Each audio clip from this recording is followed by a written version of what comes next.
Happy Friday to you and to me. We made it through together. Thank you so much for liking and subscribing and tuning in.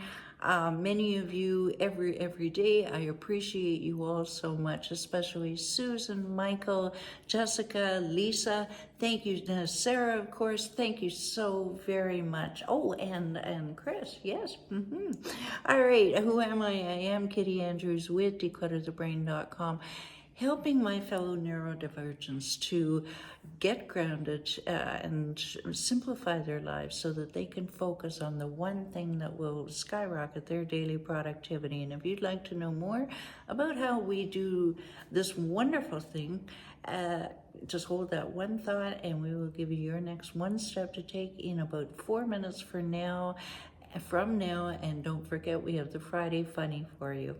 Okay, this week's topic is procrastination, and one of the granddaddies of all books that was written about the topic, written by Brian Tracy, who may or may not be ADHD. Jury's out on that. And we're looking at it's a good book. It really is. It has a lot of good ideas in it, but do all of the ideas, does everything he say apply to ADHDers, or do they just cause a mountain of overwhelm that is just a full separate problem?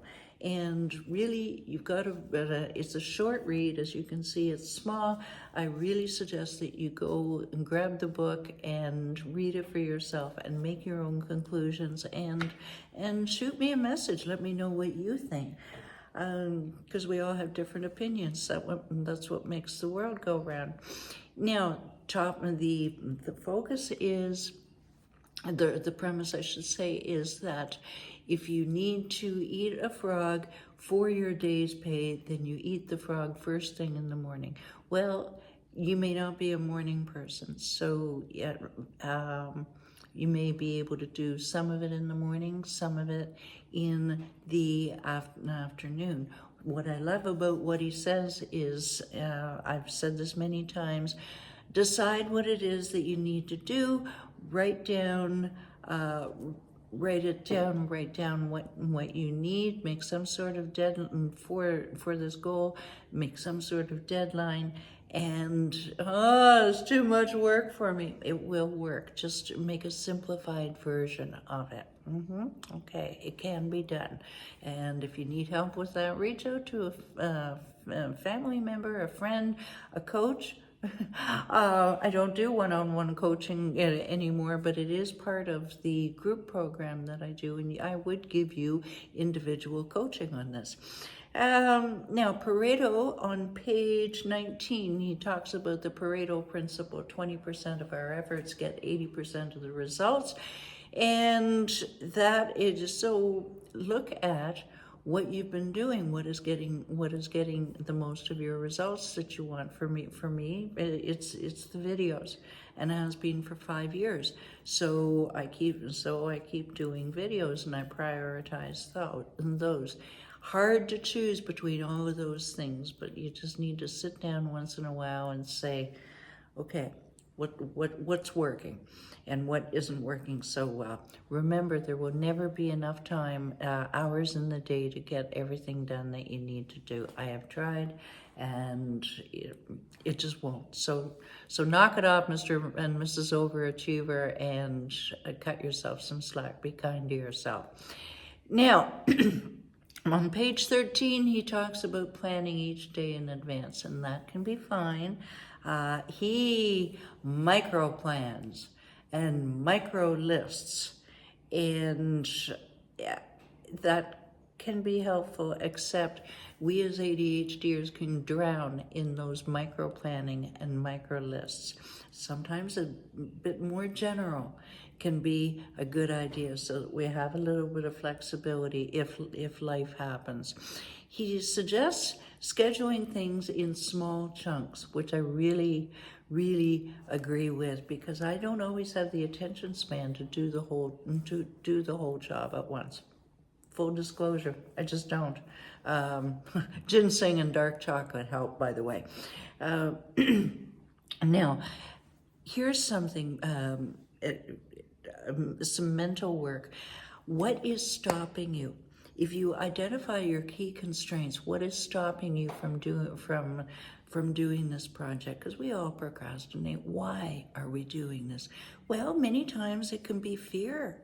Fear of failure, fear of someone laughing at you, fear of judgment, fear of self-judgment, fear of perfection, your own perfectionism.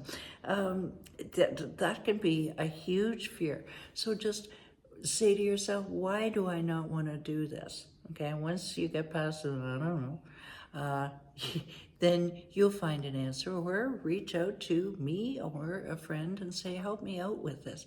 Because once you get over that, once you find out your why not, then you can really attack the project.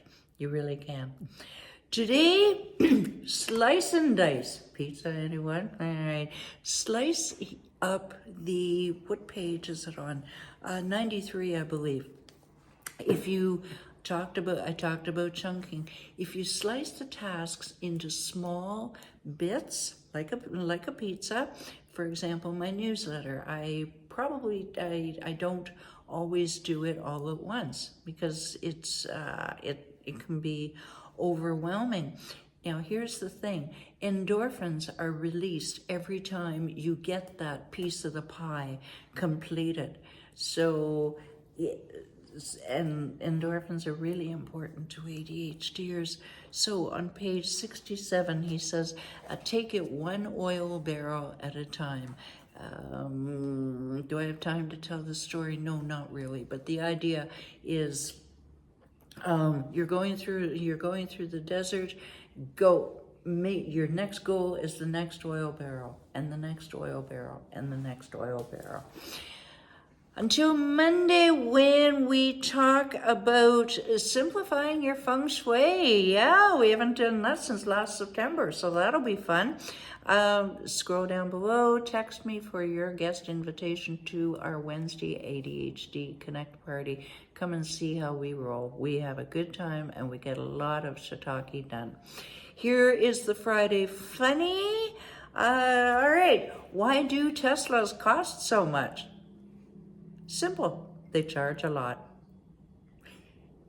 Come on, that was an electric joke. You must laugh at that. By the way, this is from Darren Hardy. Okay, Brad he's on a series of interviews, and he goes to his first one, and that's the only one we hear about in this joke. And the interviewer says, so where do you see yourself in 5 years? Brad says, I'd say my greatest strength is listening. The interviewer repeats the question, where do you see yourself in 5 years? The same place as today, in the mirror. Have a great weekend, everybody. Bye for now.